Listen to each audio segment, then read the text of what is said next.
pessimista. É o lado de Adão que vive em nós ainda.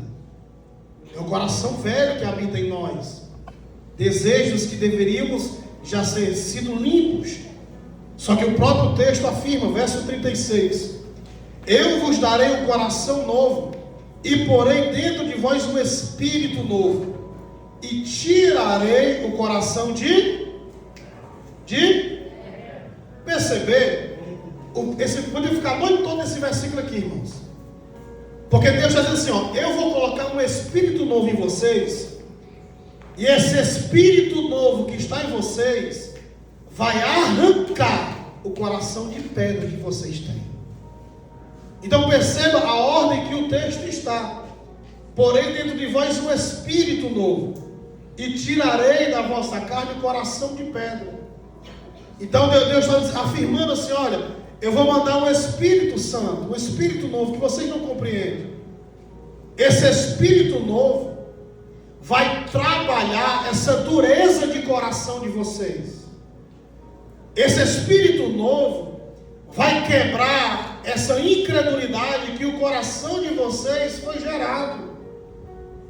Se você perceber, no próprio texto, olha na sua revista, no próprio texto que foi lido aqui, Jeremias capítulo 31, verso 31 a seguir, diz assim: eis que vem dias, diz o Senhor, que farei um concerto novo com a casa de Israel e com a casa de Judá, não conforme o concerto que fiz com seus pais no dia que tomei pela sua mão para tirar da terra do Egito, enquanto eles invalidaram o meu concerto, apesar de eu os haver desposado, diz o Senhor.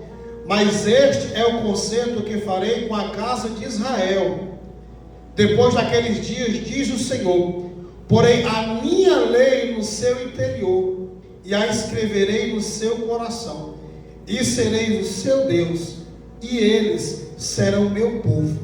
E não ensinará alguém mais o seu próximo, nem alguém ao seu irmão, dizendo: conheço ao Senhor, porque todos me conhecerão, desde o menor, desde aqueles até o maior, diz o Senhor, porque perdoarei a sua maldade e nunca mais me lembrarei dos seus pecados. Ezequiel 36, verso 26 que lemos, ele fala de um desejo de Deus, de arrancar um coração de pedra e colocar um coração de carne. Em outros aspectos, Deus estava trazendo de volta, dizendo para a nação de Israel, e essa promessa não é apenas especificamente para a nação de Israel, é uma promessa que se estende e se cumpre também na igreja, porque foi na igreja que foi derramada o poder do Espírito Santo, e através do poder do Espírito Santo, toda a nossa dureza de coração, ela é quebrada. Então essa promessa que foi derramada para Israel, ela também se estende para a igreja. Por isso que capítulo 31, versículo 31 a seguir, o texto fala: farei um novo concerto, uma nova aliança, outras palavras, um novo testamento, um novo compromisso. E esse novo compromisso é estabelecido, esse novo concerto é estabelecido com Cristo no Novo Testamento. Então subentende-se que Deus aqui está usando os seus profetas Ezequiel e profeta Jeremias para dizer: olha, eu não quero mais a vida que vocês têm, eu tenho uma novidade de vida para vocês. Até porque a nação de Israel já estava com o coração duro, o coração altamente religioso. E como era esse coração duro, esse coração religioso? Eles viviam nas práticas das obras da lei. Eles se achavam os melhores porque praticavam as obras da lei. Até porque Deus colocou como sinal sobre ele a circuncisão. E todo aquele que deveria estar debaixo da promessa e dentro da nação israelita deveria ser circuncidado.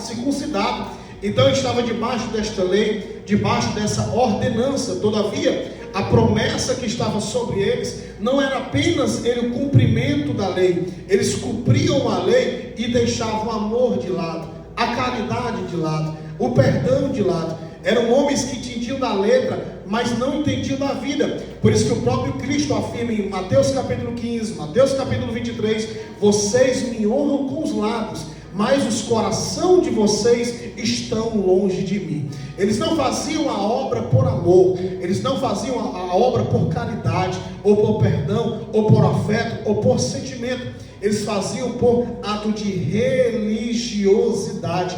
Ou seja, eles faziam para se amostrar, como o próprio Cristo afirma, que quando vocês forem jejuar, não sejam como os fariseus e os escribas, que fazem questão de se mostrar publicamente que estão fazendo um ato de jejum e um ato de religiosidade. Eles faziam questão de se amostrar para todo mundo que estavam servindo a Deus. Eles não faziam um ato de amor, desejo de vontade. E Deus viu que o coração da nação de Israel estava ficando duro, estava ficando petrificado. A incredulidade aumentou, a frieza aumentou, o pecado aumentou, e fez com que Deus olhasse para a nação de Israel e visse que o coração deles não eram mais voltados para Deus. Se vocês perceberem, Israel começou bem. A geração tanto de Josué e de Caleb, que são essas duas gerações que se iniciam as promessas bem-vindas da lei, começaram bem. Só que com o passar do tempo, as gerações foram continuando e crescendo, e foi até citado aqui no culto passado pela diaconisa na pregação, Juízes 2, 10 e 16, afirma que foi congregado uma congregação após outra, que não conhecia a Deus, e tão poucas obras que Deus fizera. Os pais que deveriam ter toda a responsabilidade de amor, de passar para a próxima geração os feitos de Deus, ensinar eles a se relacionar com Deus, eles não estavam mais nem aí. E foi crescendo uma geração afastada dos princípios, foi crescendo uma geração incrédula, foi crescendo uma geração que não tinha intimidade, relacionamento e principalmente experiência com Deus. Foi criando-se uma geração com coração duro, com coração enrugado, com coração frio, que poderia apresentar qualquer profeta: Isaías, Jeremias, Ezequiel, Daniel, Malaquias, Zacarias, Ageu, Amós, Miqueias, Jonas, Abacuque, Joel, poderia ser quem for. Eles negligenciavam e rejeitavam as mensagens proféticas dos profetas. Por quê? Porque o coração duro, e o coração duro, irmão, você pode pregar, você pode fazer até milagre, ele não reconhece, ele não acredita. Uma pessoa quando está com o coração duro, irmão, é difícil até mesmo você conversar com uma pessoa. O próprio autor em Hebreus capítulo 3, versículo 15, coloca aí, Hebreus capítulo 3, versículo de número 15. Olha o que o autor de Hebreus vai dizer. Capítulo 3, enquanto se diz hoje: se ouvirdes a voz, não endureçais os vossos coração como na provocação. Versículo 12, volta 3 versículos. Olha o que vai dizer: vede, irmãos, que não haja qualquer de vós um coração mau e fiel, para se apartar do Deus vivo. Verso 13: antes exortai-vos uns aos outros todos os dias, durante o tempo que se chama hoje, para que nenhum de vós se endureça pelo engano do pecado. Verso 14: porque se tornarmos participantes de Cristo, se retivermos fielmente o princípio da nossa confiança até o fim. Aí vem o verso 15, que acabamos de ler. Enquanto se diz: se hoje escutar a voz, não endureçais o vosso coração como na provação. O que Deus está dizendo? Olha, vocês têm que ter cuidado para que a incredulidade não venha reinar no meio da comunidade. Por isso que ele afirma no verso anterior sobre falta de confiança. Vocês têm que confiar no Senhor. E o que é que gera incredulidade? A falta de confiança, a falta de aliança. O que é uma pessoa incrédula? É uma pessoa que não confia em Deus, é uma pessoa que confia nos seus próprios métodos, confia nas suas próprias ações. E Israel estava vivendo isso, estava com o coração duro, porque estava vivendo a incredulidade, não acreditava mais em Deus, perdeu a fé. E não é diferente do nosso tempo. Tem crentes que começaram bem, confiando em Deus, mas com o passar do tempo, olha para cá por favor, a incredulidade começou a reinar, a falta de confiança começou a reinar. E quando a incredulidade reina, o coração duro começa a ser gerado. Então Deus pode estar falando no altar, mas ele não mais acredita. O Deus pode estar usando a mulher de Deus, o homem de Deus no altar, mas ele está sentado ouvindo, mas não acredita, porque o coração está duro. Ele não tem mais aquela crença, Ele não acredita mais que Deus pode resolver, que Deus pode abrir a porta, que Deus pode cumprir a promessa. Por quê? Porque o coração está duro, o coração se endureceu. E se endureceu por quê? Como o próprio texto termina, como na provocação, provações, situações, adversidades. Aquele coração que era mole, que era sensível diante da presença de Deus, como o Salmo 51, verso 17, um coração quebrantado e contrito, Deus não rejeitará. Aquele coração que nós tínhamos, parece que com o passar do tempo, as adversidades, o nosso coração começa a endurecer, vai perdendo a sensibilidade, vai perdendo o relacionamento, vai perdendo a intimidade, que nós ficamos dentro da igreja, mas o coração duro. Então nós vivemos em um tempo hoje de muitas pessoas com o coração duro, e esse coração duro nós temos uma promessa sobre a nossa vida, que Deus quer arrancar esse coração duro e trazer de volta o coração de carne, ou seja, trazer de volta a sensibilidade, trazer de volta o amor, trazer de volta a caridade, trazer de volta o sentimento, porque senão a gente vai passar o tempo que for possível passar dentro da igreja, mas o nosso coração nunca será convertido. Seremos que nem Israel, pregando, cantando, dentro da igreja, fazendo a obra, mas o coração está duro, está enrugado, cheio de feridas que precisam ser tratadas. Por isso que Jesus deixou bem claro, quando ele mesmo afirma lá no Novo Testamento para os fariseus: vocês me honram com lábios, mas o coração de vocês estão distante de mim. E eu quero trazer de volta esse conceito de trabalho no coração de vocês. Na parte introdutória da revista, olha aí. O coração tem uma perspectiva bíblica muito singular. A palavra se refere à realidade da vida interior de cada pessoa. Por isso, ao longo da Bíblia, nos deparamos com conselhos que nos incentivam a cuidar do coração, a guardá-lo de todas as influências malignas. O coração, segundo a Bíblia, é o centro da vida. As promessas para o coração são tema desta lição. Ponto 1. Coração na perspectiva bíblica. O coração na Bíblia, raramente a palavra coração é usada como referência a um órgão físico. 2 Samuel 18, 2 Reis 9. De modo geral, essa palavra se refere a um homem interior, a fim de revelar o centro da vida mental, emocional e espiritual do ser humano. Deste modo, o apóstolo Paulo faz referência ao homem exterior, corpo físico, e ao homem interior, alma e espírito, que constitui o ser humano em sua integralidade. Como diz Hebreus 4:12, corpo, alma e espírito, um homem tripartido. É para a dimensão deste homem interior que aplica a palavra coração, tudo que faz parte da nossa alma e espírito. Quando Deus faz o homem do pó da terra e sopra no seu o fôlego de vida, o homem se torna alma vivente. O homem é corpo, alma e espírito. O corpo é a parte da matéria, é da terra. A alma é a parte das emoções, sentimentos. E o espírito é onde Deus entra em contato e entendemos o mundo espiritual. Sentimos coisa espiritual? Não é na alma, não é no corpo. Alma e corpo reagem àquilo que no espírito somos afetados. Por exemplo, quando o Espírito Santo vem em nós, a nossa alma reage com uma emoção, e o nosso corpo expõe lágrima, o nosso corpo expõe arrupios, nosso corpo expõe, dá vontade de correr, dá vontade de pular a bananeira, dá vontade, o corpo fica agitado. São coisas agitadas através do toque no espírito, nosso espírito, e passa para a alma e para o corpo. Deus nunca fala no nosso corpo e na nossa alma, porque a Bíblia diz em João capítulo 4 que Deus ele é. Deus ele é? Então Deus ele fala no espírito.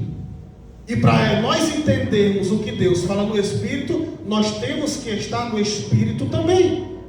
Só que o que Satanás quer? Ele entra no meio desse relacionamento que temos com Deus e não quer que a gente viva no espírito. Ele quer que a gente viva na carne. E como é que ele quer que a gente viva na carne? Quando a gente vive pela emoção. Vem um sentimento de raiva, bota para fora. Vem um sentimento de ódio, coloca para fora. Ele quer que nós vivamos na alma, quer que nós vivemos na emoção. Sabe o que é um crente emocionado? Ele vem no dia da bonança, no dia da prova, ele nem pula na igreja. vive na emoção, vive no desequilíbrio de uma vida com Deus. Um crente emocionado só está com Deus nas promessas boas. Na crise, ele pula fora da igreja. Na situação ruim, ele pula fora da igreja. Um crente emocionado, desequilibrado, no dia da adversidade dele, ele entrega o cargo, ele entrega a função, ele quer fazer o que ele quer. É um crente emocionado. Ele expressa a sua emoção na vida de carnalidade. Ele devolve a afronta, ele é briguento, ele é raivento, não tem domínio próprio, não segura a língua, não tem obediência, submissão e não honra. Vive na emoção e expressa na carne. Diferente do crente equilibrado que vive no Espírito. O crente que vive no Espírito, ele expressa do seu corpo. Ele retém a afronta. Ele tem domínio próprio. Ele expressa o fruto do Espírito, que é amor, paz, benignidade, bondade, mansidão, domínio próprio e lei. Quando essas coisas não há lei e a fé. Então há essa dualidade que deve ser tratada na igreja. Tem momentos que nós agimos na carne, tem momentos que nós agimos no Espírito. Por isso que Paulo disse que é uma luta constante do Espírito contra a carne. A carne querendo prevalecer e o Espírito querendo prevalecer. E quem vence? Quem mais você alimenta. É que nem um leão dentro de nós. Tem dois leões: o da carne e o do Espírito. Como é que está o teu leão da carne? Está um gatinho ou está um leão? O nosso leão da carne tem que estar um miado, miau. Agora, se você alimentar ele, ele destrói você e quem está perto de você. E sabe o que é pior? Vem um sentimento de remorso depois. Porque quando a pessoa age na carne, quando o Espírito vem, o Espírito te lembra que você não deveria ter falado aquilo e falou. Aí vem o remorso, vem o sentimento de arrependimento. Mas leite derramado é tarde de... É aprender com os erros, porque o inteligente, ele aprende com seus próprios erros, mas o sábio aprende com os erros dos outros para não cometer eles. E nós temos que ser sábios. Ver alguém errando e dizer: opa, esse erro aqui eu não vou cometer. Essa atitude que essa moça teve eu não vou fazer. Essa atitude desse varão que ele teve eu não vou cometer, porque eu vi que ele não agiu no Espírito, na sabedoria, mas agiu no desejo da carne, na emoção, no emocionalismo. Por isso que quando Satanás encontrou Eva, ele atacou ela na carne, na emoção. Não é verdade o que Deus disse, não. Colocou em xeque o que Deus disse. Fez ela olhar para o teu desejo, como o próprio Deus disse. Ela desejou a árvore comer, emoção, e não conseguiu se controlar, e veio o pecado. Então nós temos que ter um princípio, irmãos, que o nosso coração é uma das áreas que mais Satanás quer atacar, quer destruir. E ele atacando o nosso coração, nós deixamos de agir no Espírito e vamos agir na carnalidade. Mas existe uma promessa sobre nós, e essa promessa é que Deus quer arrancar esse coração de pedra. Você não pode mudar seu marido, você não pode mudar sua esposa, você não pode mudar seus filhos, você não pode mudar ninguém. Quem muda as pessoas são Deus. Quem arranca o coração de pedra de alguém não é eu não tenho esse poder. Somente o Senhor pode ir lá e arrancar aquele coração de pedra e colocar um coração de carne. Você não era uma pessoa com coração de pedra? Você dizia: eu nunca vou ser crente, eu nunca vou estar dentro de uma igreja, eu nunca vou vestir uma saia, eu nunca vou estar numa portaria em pé. Olha vocês aí em pé aí, ó. Deus faz assim. Você não era coração rei duro, passar na igreja. Eu sei crente, Deus me livre. Era adoradora de Maria, acendia vela, mês de novembro agora, estava no cemitério. E agora? Você vive no Espírito Santo. A carnalidade, a alma foi quebrada. Olha ali, a adoradora de Maria ali, ó. Mas agora é cheio do Espírito Santo de Deus ali. Deus faz assim, meu Deus quebra. Não tem coração tão duro que Deus não quebre. Não tem coração tão duro que Deus não faça uma cirurgia. Nosso Deus é mestre em fazer cirurgia de troca de coração e fazer o coração voltar a bater forte. A questão é que vivemos um tempo de incredulidade. Não cremos mais no que o que Deus fez na minha vida, Ele pode fazer no próximo. perdemos esse desejo, essa vontade, e se tornamos pessoas como Israel, um coração mais duro e pior, que não permite mais o Espírito Santo trabalhar. Coloca aí o livro de Atos dos Apóstolos, capítulo de número 7. Livro de Atos, capítulo 7.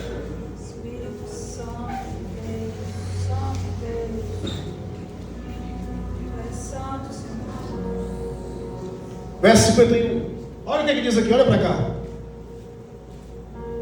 7:51. Homens de duro e serviço, incircuncisos de coração e ouvido, vai sempre resistir ao Espírito Santo, assim como vossos pais.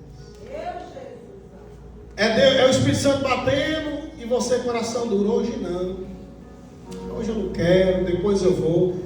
Resistindo, coração duro, coração enrugado.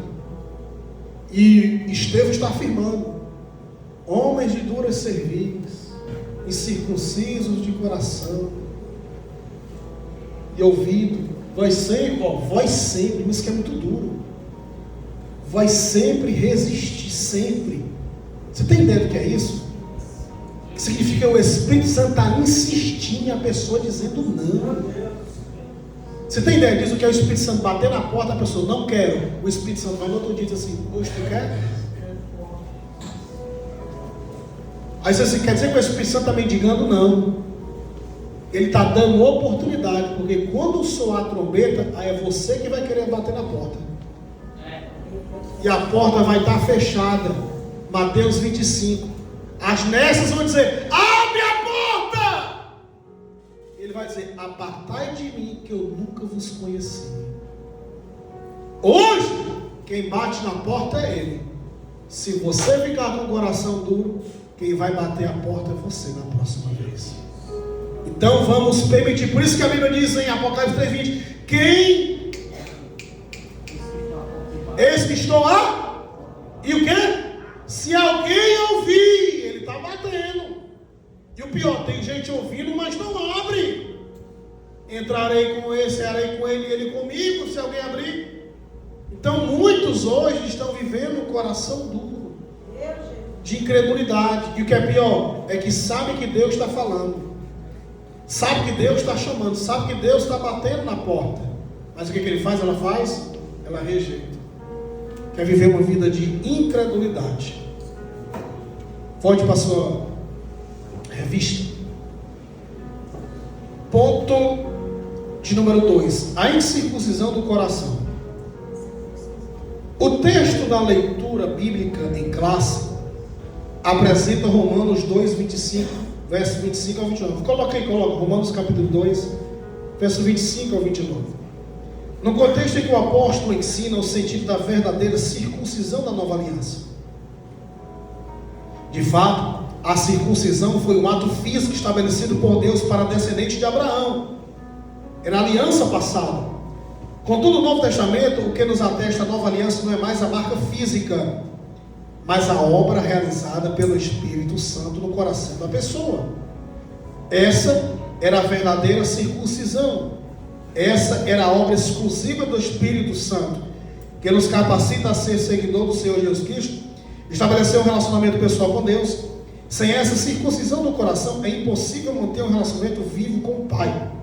Olha o que ele diz aqui em Romanos: porque a circuncisão é na verdade proveitosa, se tu guardares a lei, mas se tu és transgressor da lei, a tua circuncisão se torna em incircuncisão. Verso 26. Se pois a incircuncisão guardar os preceitos da lei, porventura a incircuncisão não será reputada como circuncisão? E a incircuncisão, que por natureza o é, se cumpre na lei. Não te julgará por a ti, que pela letra e incircuncisão és transgressor da lei? 28. Olha o que ele vai dizer: porque não é judeu o que é exteriormente, nem é incircuncisão aqui o exterior na carne. 29. Mas é judeu o que é no interior, é incircunciso a que do coração do Espírito, não na letra, cujo louvor não provém de homens, mas de Deus. Talvez você não entendeu nada, né? Mas deixa eu te explicar. No Antigo Testamento, Deus, como diz a própria revista, e a palavra do Senhor, Deus fazia a circuncisão. Era estabelecido para a nação de Israel, para a identificação da nação. É como se a identificação da nação fosse todos aqueles que eram circuncidados. E todos aqueles que estavam fora dos muros eram chamados de incircunciso. Eram aqueles que não tinham alianças com Deus. Um exemplo prático. Você lembra quando Davi foi enfrentar o Golias filisteu? Ele disse o quê? Ele disse o quê? Que ele chamou o filisteu de quê? De alguém que não tem aliança com Deus. De alguém que não tem um compromisso com Deus, que não tem uma devoção a Deus. E a lei foi estabelecida para que todo aquele que tivesse dentro da nação fosse circuncidado. Só que a mesma lei que apontava para o regimento entre eles, era a mesma lei que os condenava. Por isso que Tiago diz que todo aquele que cumpre a lei, mas se errar um tio da lei, ele erra por todo o cumprimento da lei, ele se torna causador. Então a mesma lei que fazia com que eles fossem participantes da aliança antiga, era a mesma lei que revelava que nenhum homem era perfeito. Das 613 leis, 248 positivas e 365 negativas, 248 como cada parte do corpo humano e osso, e toda a estrutura do corpo, e os 365 como cada dia do ano dizendo não preceito. Essas duas partes divididas, juntamente com o decálogo, que é a lei moral, e tinha coisas morais fora do decálogo, as primeiras 4 divididas em relacionamento com Deus, e as outras 6 relacionamento com o homem. Mesmo toda essa lei que dividia na parte de família, de agricultura, de cultura, de ritualística, de sacrificial, de moral, de justiça e por aí vai, mesmo essa lei para toda a nação, que o próprio Cristo afirma que a lei tinha vida eterna, que apontava para ele, ela mostrava que o homem era pecador, que o homem não conseguia cumprir a lei. A lei mostrou que o homem não consegue chegar a Deus sozinho. A lei mostrava que o homem não era perfeito. O homem não conseguia cumprir nem os 10 mandamentos, ou de lá mais de 600. A lei só mostrou que o homem precisava de um remidor, precisava de um mediador, precisava de alguém que cumprisse por eles e desse acesso a eles de volta ao Pai. E quem foi que cumpriu nisso? Foi Cristo Jesus. Toda a lei apontava para o cumprimento de Cristo. Por isso que João capítulo 1, versículo 17 diz que a lei veio por Moisés, mas a revelação da graça em plenitude, ela veio através de Jesus Cristo. Todo o processo da lei aponta para Cristo. Quando Cristo chega, Cristo quebra, anula, abole, anula muita parte da lei. Porém, nós vivemos agora a partir da lei de Cristo. Por isso que tem algumas religiões lá fora que elas guardam o sábado. Só que o sábado foi abolido, foi excluído, porque o dia mais importante não é o sábado, é o domingo, que foi o dia que Jesus ressuscitou e nos trouxe a missão. Faltaria de tempo de falar de uma forma apologética aqui sobre a igreja adventista do sétimo dia, que é uma seita. E outras igrejas, como o Testemunho de Jeová, que eles fazem com que o trabalhar das obras deles ganhe a salvação. Essas religiões lá fora, como os mormons, adventistas, Testemunhas de Jeová e os espíritas, eles têm obras. Se você perceber, eles estão no meio da rua todo domingo, batendo na porta da sua casa com guarda-chuvazinho. Eles acreditam que as obras deles vão salvar eles, que há necessidade de fazer. Nós não fazemos para ser salvos, nós fazemos porque somos salvos. É diferente. É através de Cristo. Por isso que nós não estamos debaixo da lei de Moisés. Paulo disse em Romanos, Coríntios, faria tempo de falar que nós estamos debaixo da lei de Cristo. Nós servimos a partir de Cristo. Quer saber onde é que está as leis de Cristo? Mateus capítulo 5, capítulo 5 e o capítulo 7. Ali é as leis do reino. É o estabelecimento que Deus estabelece a reino. E no todo o Novo Testamento, aquilo que fala nos evangelhos, aquilo que Paulo fala como doutrinação da lei, Nós seguimos a partir de Cristo. Então tem rudimentos do Antigo Testamento que não é para nós. Jesus já cumpriu. Outros Jesus aboliu. E outros continua. Como o próprio Lucas capítulo 10, o homem chega e diz: como eu devo ganhar a vida eterna? Como tu interpretas a lei? Com amarás teu Senhor, todo conhecimento, toda força, todo entendimento e toda a tua alma, e amarás o próximo como a ti mesmo. Existem mandamentos que ainda estão válidos. Do decálogo dos 10 mandamentos, os 9 se repetem no Novo Testamento de forma pausada. O único que não se repete como normativo, mas descritivo, é o sábado. O sábado é descrito no Novo Testamento, mas não é normativo. Descritivo é o que está descrevendo. Normativo é o que Jesus pede para fazer. Você vai ver Lucas capítulo 6, Lucas capítulo 13, diversas vezes Jesus ensinando no sábado o que deveria fazer no sábado, mas ele não exige em nenhum lugar do Novo Testamento que a igreja venha aguardar um dia na semana e se abster de tudo, como os adventistas fazem. Não, porque a Bíblia diz que ele mesmo afirma: eu sou o Senhor do sábado. O teu descanso não é em um dia, é em mim a partir de agora. Vamos voltar aqui para a revista. Ponto 3. Um coração novo.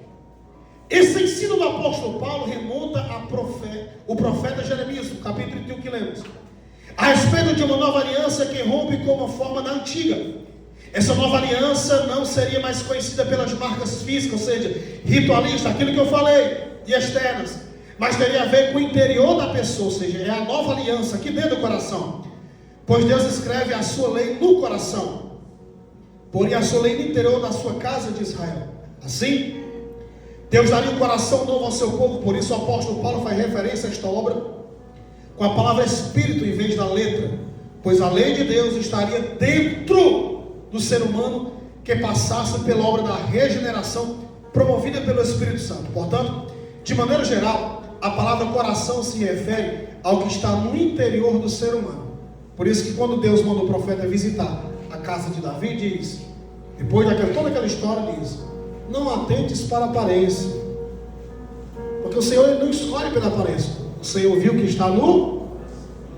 O Senhor viu o sentimento que ele tem por Deus, o desejo que ele tem por Deus, a caridade que ele tem por Deus. E é isso que o homem de Deus está falando aqui na revista. Ponto 2. O coração de quem está em Deus. Isso aqui é muito interessante, preste bem atenção. O coração inclinado a Deus. Quando uma pessoa recebe a Cristo como seu Salvador, ela passa pelo processo do novo nascimento, da regeneração. Por isso ela passa a enxergar o reino de Deus, ao mesmo tempo apropria a necessidade espiritual. A respeito disso, nosso Senhor diz: na verdade vos digo que aquele que não nascer de novo não pode ver o reino de Deus. Assim, quem tem o coração regenerado, transformado, participa do reino e consequentemente se inclina para as coisas do Espírito, a fim de viver de acordo com os mandamentos de Deus. Irmãos, existe um ponto muito interessante sobre essa questão do coração duro, que é a pessoa ser nascida de novo. Coloca João capítulo 3, versículo 3. Nem todo mundo que está na igreja, ou nas igrejas, locais e templos, com denominações e suas placas, nasceram de novo. Existem pessoas que estão dentro da igreja, mas nunca nasceram de novo. O coração ainda é duro, ainda é incrédulo, ainda é ranzinza, ainda não tem experiência com Deus. E são pessoas que Jesus vai dizer aqui. Jesus respondeu e disse: na verdade te digo, que aquele que não nascer de novo, não pode o quê? Lembra mim, não pode o quê? Não pode o quê, irmãos?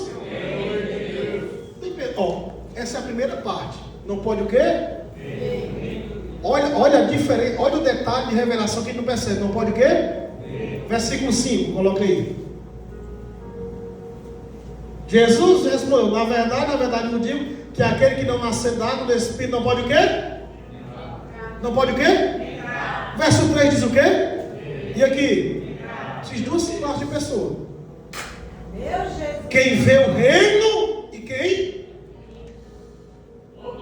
Nem todo mundo que vê entra, mas todo mundo que entra ele vê. O que Jesus está ensinando aqui. Existem pessoas que nunca nasceram de novo. E quem são essas pessoas? São pessoas que conseguem ver o reino. São pessoas que sabem que a igreja é o melhor local. Sabe que a igreja tem uma ótima reabilitação de pessoas que faziam isso, agora não faz mais coisa errada. São pessoas que veem. Mas se não nascer da água e do... A água aqui é um ponto de batismo, porque batismo é para remissão de pecados. Aponta para um dos sacramentos da igreja, que para mim, batismo é sacramento.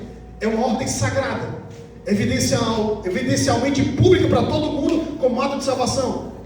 Quem crê e for batizado será? Então, crer é ligado ao Espírito, e o batizado ligado à ação prática. É aquilo que Romanos 10:9 diz: aquele que crê no coração e confessar com a sua boca será? Começa de dentro para fora. Teoria e prática, elas andam juntas. E aqui começa no Espírito, mas o nascer na água coloca para fora a prática da crença dele. Então há uma necessidade que Jesus está dizendo aqui para Nicodemos: eu não quero que apenas você veja o reino, eu quero que você entre no reino. Mas para você entrar, você tem que nascer da água e do... Tem gente que já nasceu na água, mas não nasceu no Espírito, ainda vive na carne, ainda vive na emoção. Tem gente que já se batizou nas águas, não sabe nem andar que se batizou, mas se batizou há tanto tempo, ou então se batizou há pouco tempo, se batizou na água, nasceu de novo na água, mas não nasceu de novo no Espírito. Ainda vive as mesmas práticas, faz as mesmas coisas, age do mesmo jeito, tem as mesmas atitudes, não nasceu no Espírito. A necessidade de nascer no Espírito. E nascer no Espírito é deixar de lado as práticas da carnalidade e da vida emocionada, de agir pela emoção, de agir pelo momento, de agir pela circunstância. Pessoas que agem na emoção são pessoas inconstantes, é que nem um eletroencefalograma, aquele aparelhinho que mede o batimento cardíaco, uma hora está lá embaixo, uma hora está lá em cima, está lá embaixo, está lá em cima, ele oscila. São crentes oscilantes, que estão me dando glória, mas daqui a pouco vai de cabeça baixa, não dá que mais glória. A crente que você conhece, irmãos, crente que está assim, está no poder de Deus na semana, mas na outra está com cara de derrotado. É crentes inconstantes, crentes que não têm durabilidades, que precisam nascer de novo da água e do Espírito. Se você já nasceu na água, você foi sepultado lá. Mas como diz Lutero, eu achava que Adão morreu quando eu mergulhava as águas. O desgraçado sabe nadar. A minha velha natureza ainda me persegue. É aí que entra. Se a velha natureza te persegue, aí que entra o nascer do Espírito. Ou seja, eu não vivo mais na carne. Antes, se falasse uma coisa, eu dizia 10. Se pisasse no meu pé, eu pisava nos 2. Não, mas nós agimos no Espírito. E é fácil? Não, irmãos. A portaria ao altar, pastora ao visitante. Não é fácil viver no Espírito. Mas há uma necessidade urgente de nós vivermos no Espírito. Porque se não vivermos no Espírito, vamos viver aquilo que Hebreus 3,15 diz. Nós vamos viver com o coração duro. É Deus falando, é Deus orientando, é Deus conversando com a gente, e a gente, o nosso coração compungido, duro e enrugado. Há uma necessidade de nascermos de novo, de não apenas ver, mas entrar. E quando o texto diz entrar, é participar daquilo que o reino tem para você. Por isso que tem gente que entra na igreja, pouco tempo tem testemunho para contar, vive experiências com o Jeová Jireh, vive experiência com a providência de Deus, vive em situações que esse mês eu não sei como eu vou pagar minhas contas, mas termina o mês dizendo, não sei como eu pago. Negócio de não sei, foi Jesus que te ajudou. Olha aí Deus falando. Eu vou dizer de novo, você vai finalizar o mês pagando suas contas da vida. Deus é a nossa providência, Ele é o nosso seguro, não é? É o nosso seguro.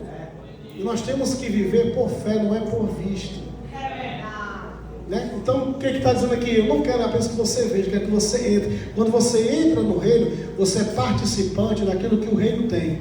As 4 classificações do reino nós temos um rei, todo reino tem o seu território, todo rei tem as suas leis, e o reino tem os seus súditos. Está aqui as leis do reino, a palavra do Senhor. Aleluia. Nós vivemos debaixo do reino de Deus. Nós temos um rei, dos reis e senhores dos senhores. Aleluia. E nós somos os súditos desse rei. E quando estamos debaixo deste reino, é aquilo que Cristo disse para Satanás: nem só de pão viverá homem, mas de toda a palavra que sai da boca de... Eu não vivo apenas pelaquilo que a terra tem para produzir. Se a terra não me der, o Senhor será a minha providência. Aleluia. E como é o Senhor na sua providência? Alguém está te devendo há um bom tempo, você está com essa conta para pagar, e do nada a pessoa lhe liga: mulher, deixa eu resolver aquele negócio contigo. Você não acredita não que essas coisas são de Deus, irmãos? Você está com a conta para pagar e alguém quer te ajudar, quer te abençoar. Deus faz assim, só que a gente acha que isso é normal. Isso não é normal. Isso é Deus nos auxiliando nos dia a dia da nossa vida, para que nós continuemos a glorificar ao nome do Senhor. Se você é um crente fiel, um crente assíduo na igreja e tem uma vida com Deus, Jesus não deixa faltar nada na nossa história. Ele sempre nos guarda, Ele sempre providencia, Ele sempre nos ajuda. Por isso que Jesus está dizendo: Nicodemos, não quero apenas que você veja não. Você viu o reino. Como é que você viu o reino? Você me reconheceu. Você veio até mim na madrugada. Mas eu quero que você só veja não. Quero que você nasça da água e do Espírito. Quero que você nasça da água, se batize. Mas eu quero também que você nasça espiritualmente. Que você venha agir no Espírito, viver no Espírito, estar disposto no Espírito. Outro ponto. Ponto número 2, o coração consciente. Como centro da vida interior do ser humano, o coração meditamos, ponderamos, avaliamos, como fez Maria, a mãe de Jesus, ao ver que os pastores diziam acerca do menino, e todos que ouviram se maravilharam do que os pastores diziam, mas Maria guardava todas estas coisas, conferindo-as no seu coração. Assim, quem recebe um coração novo, preste atenção, assim quem recebe um coração novo, transformado pela natureza, a partir da palavra de Deus, tem a capacidade de guardar no seu coração e o que se passa ao redor, de maneira que possa desejar fazer a boa, agradável e perfeita vontade de Deus. O que o texto está dizendo para nós? O que o salmista diz em Salmo 119? Guardei a tua palavra no meu. Jeremias 17:9 diz que o coração do homem é enganoso. Provérbios 4:23 diz que o coração não procede a sair da vida. É do coração da gente. O coração, quando a Bíblia fala, não é apenas aqui, o nosso entendimento, a nossa racionalidade, a nossa mente, aquilo que planejamos, decidimos, fazemos, queremos realizar. E o que ele está dizendo aqui? Que no nosso coração nós temos que guardar coisas boas. Olha para cá. Tem pessoas que o seu coração é um baú de atrocidades ruins. Só guarda coisa ruim. Você senta 10 minutos com ele ou com ela, a boca é: mulher, tu não sabe o que fizeram comigo. Tu não sabe o que disseram de mim. A boca é só de coisas ruins. A boca é só de murmuração, de colocar para fora sentimento de angústia, sentimentos que não venceram. O que é que está dizendo aqui? Guarda a palavra no teu coração. Não guarda lixo no teu coração. Não guarda coisas ruins, sentimentos pesados, palavras que disserem. Irmãos, a nossa vida é um bolso cheio e um bolso furado. Você ouve isso o resto da sua vida. Coisa ruim, deixa no bolso furado. Não deixa entrar para o coração. Entrou aqui e saiu aqui. Não permita que setas, que palavras, que maldições transmitidas em palavrões, em sentimentos ruins expressados em discussões, em brigas, venham a fazer deixar o teu coração pedrificado, duro. Nós vivemos esse tempo de quê? De pessoas que estão ficando com o coração duro, porque têm ouvido palavras de pessoas perto. Olha para cá, nós vivemos um tempo de uma geração que está crescendo assustadoramente em números. E qual é? É o grupo dos desigrejados. Pessoas que estão lá fora, que estão fora da igreja, que infelizmente que ficaram com raiva de alguém. Não está na igreja por quê? Porque Ciclano fez isso, porque Beltrano fez isso. pessoas que estão cheias de amargura por causa de pessoas que deveriam guardar o coração, irmãos. Aqui na igreja não tem ninguém perfeito, não tem ninguém 100%. Aqui tem pessoas com problemas, tem pessoas com crises. E para que Jesus reuniu a igreja? Para isso, para nos ajudar a resolver os problemas, para que com o seu Espírito Santo, como ele diz, suportai uns aos outros, suportai os mais fracos na fé. Se não fosse Jesus, nós nem estaríamos aqui. Olhe para o seu irmão e diga: me suporte.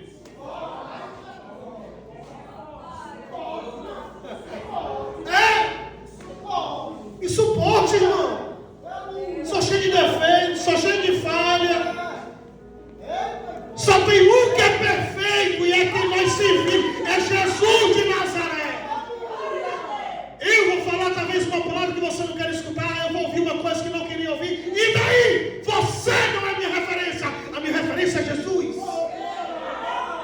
Referência de perfeição é o nosso Cristo. Ele é o nosso melhor. Se você vê um crente como mau exemplo, ele não é referência para a sua vida. Ele apenas está te mostrando o que você não deve fazer. Porque até os crentes de mau testemunho nos ensinam a não ter um mau testemunho, não ser igual a eles. Então quem tem um mau testemunho está te ensinando: não seja que nem eu. Até quem tem um mau testemunho prega para nós não ser igual. Então para que você segue? Não siga os maus exemplos, siga Jesus de Nazaré. Paulo diz assim: segue meus imitadores, porque eu sou de quem? Quer me imitar, mas eu estou imitando alguém. A minha referência é alguém. O meu ponto de apoio é alguém. O meu acesso de liberdade é alguém. É Cristo Jesus. Então a igreja, irmãos, a igreja que deveria ser perfeita, Jesus com seus 12, era Jesus perfeito como um bocado de mal acabado, irmãos. Se fosse no dia de hoje, Jesus fosse levantar 12 apóstolos, ele ia chamar um forrozeiro, ele chamava um macumbeiro, viciado na internet, um prostituto. É só coisa ruim. Porque se você for estudar a biografia dos 12 discípulos, não dá medo. Pense num povo ruim. Mas Jesus foi lá e disse: venha cá. Obrigada, Jesus. Porque você é ruim, mas eu vou te transformar em um cabra bom. Em nome de Deus. O André aqui, eu pensei que era o pastor da igreja. Eu cheguei aqui na portaria. Eu não estou arrumado desse jeito, é para vir assim toda semana. É só não. É domingo, para vir domingo também, de jeito aí, tudo arrumadinho. Mas quem viu o André lá, irmãos, André, vai ser um carvão, irmão. Sentava de costas de frente, eu não sabia, era a mesma coisa. Mas o nosso Deus, o nosso Deus é mestre em reciclagem. Já tinha nascido das águas, mas pensava nascer do... Está aqui ele, cheio do Espírito Santo. Não só ele, mas todos nós devemos viver nascido do Espírito. Então tem muita gente, repito, nasceu das águas, se batizou, mas precisa ser crente de verdade. Nascer numa vida do Espírito Santo e guardar o seu coração, irmão. Guardar o coração para que aquilo que você escuta não venha endurecer o coração. Por isso que o desejo de já nos cresce, porque ocasiões, situações fizeram com que essas pessoas ficassem amarguradas dentro da igreja. E no final, saíram do corpo. E saindo do corpo, apodreceram. E hoje, são críticos da igreja. São julgadores da igreja. Blasfemos da igreja. Que viveram mais na igreja, mas não viveram na igreja com Deus. Porque vivemos uma vida da igreja. Mas a vida da igreja, ela tem que ser alinhada com a vida com... Porque vai ter momentos na vida da igreja que eu vou me afligir, que eu vou me frustrar, que eu vou me entristecer, que eu vou me esperar nos homens, que eu vou esperar reconhecimento, que eu vou esperar retorno, que eu vou esperar a mão de quem eu estendi. E se eu não tiver, eu olho para Jesus. Eu me lembro de Jesus, que Ele é a minha referência. Porque nem sempre aquilo que você faz pelos outros farão por você. Por que eu estou dizendo isso? Para que essas situações não gerem um coração duro. E gerem, irmãos. Muitas pessoas estão com o coração duro por experiências ruins que viveram dentro da igreja. Viveram lá fora e trouxeram para dentro da igreja. E nós temos que viver uma vida pautada em um coração novo. Ponto 3. Vamos encerrando. Deus é o coração. No livro do profeta Jeremias está escrito: Tu, pois, o Senhor dos Exércitos, que prova os justos e vê os pensamentos do coração, veja eu a tua vingança sobre eles, porque descobri a minha causa. A partir desse texto, podemos depreender que o coração do homem é um lugar que poucos podem conhecer, adentrar e contemplar. É o local mais escondido da pessoa. Contudo, a Bíblia diz que Deus é o coração. Ele contempla o ser humano por dentro e por fora. O Criador formou o homem na sua integralidade, tanto a vida exterior quanto interior. Por isso ele contempla e conhece bem o coração de cada pessoa, assim que foi regenerado, transformado, contemplado por Deus em todas as dimensões do coração. Olha para cá. É a mesma coisa que a gente queria que determinadas pessoas entendessem o que eu estou sentindo, mas não entende. Aqui é como se Deus dissesse: Jeremias, talvez, não é assim, não estou afirmando que eu estou falando dele, eu estou colocando como exemplo Jeremias. Talvez a tua esposa não conheça o que tu está sentindo no coração, e tu queria que ela sentisse e abraçasse a tua causa. Deus está dizendo isso aqui para Jeremias: vai ter momentos que pessoas, principalmente perto de você, não vai entender o que tu está sentindo, a angústia que você tem na alma, e você queria que pessoas ao redor tomasse a tua dor com você, pegasse o teu sofrimento com você, chorasse com você. Mas é Deus dizendo: Jeremias, eu contemplo o teu coração. As pessoas podem até não conhecer, mas eu conheço os teus sentimentos. Eu sei o que tu passa. Sei que muitas vezes você está sorrindo por fora, mas está chorando por dentro. Você está conversando com pessoas, mas o teu coração está angustiado. É Deus dizendo: ei, para de esperar em pessoas somente aquilo que eu posso tratar em você. Homem nenhum consegue tratar pessoa nenhuma. Na alma e no espírito, somente Deus pode tratar e cuidar. E nós vivemos essa necessidade, como a aula passada, e não quero repetir. Precisamos ser tratados, curados, limpos, regenerados de tudo aquilo que vivemos no nosso dia a dia. Porque se não formos limpos e lavados pela água da regeneração espiritual, tudo que nós vivemos vai arrancar de nós a nossa sensibilidade. A gente chega no culto, mas lembrando do que escutou lá fora. A gente chega no ambiente e não consegue expressar, não consegue adorar, não consegue viver, não consegue experimentar, não consegue desfrutar, não consegue sentir a presença da glória de Deus. Enquanto o Emanuel adorava, eu estava aqui no altar vendo a pastora sentindo a glória de Deus. É para todo mundo estar sentindo e experimentando a glória de Deus. Mas por que todos não vivenciam? Porque estão desprendidos da presença, do relacionamento, da intimidade. As coisas lá fora acabam afligindo a gente e deixa a gente tão duro que o Espírito Santo está dentro querendo se manifestar, está dentro querendo renovar, está dentro querendo encher, mas o coração está tão duro que não consegue sentir. E que precisa, como a palavra, o martelo que esmiuça a pedra, quebrar essa dureza de coração. Senão você vai estar dentro da igreja perdendo o seu tempo. Se você não quer ser um homem melhor, uma mulher melhor. Senhor, então hoje na oração final, diga: Senhor, arranca esse coração duro, que faz eu duvidar das tuas promessas, que faz eu ser uma pessoa incrédula dentro da igreja, que não sinto mais a tua presença, não desfruto mais desta linda e maravilhosa experiência. Ponto 3 para nós encerrarmos: um coração feliz. Quando o ser humano tem um novo coração como resultado da obra realizada por Deus por meio do Espírito, a felicidade é uma realidade. Ei, pare de esperar em pessoas a tua felicidade. Deus pode te fazer feliz através de uma pessoa, pode, mas a felicidade não está nela, está no Senhor. Porque a mesma que te faz sorrir pode ser a mesma que te faz chorar. E o que é que faz? Esse tipo de pessoa controla o teu coração. Por isso que existe pessoas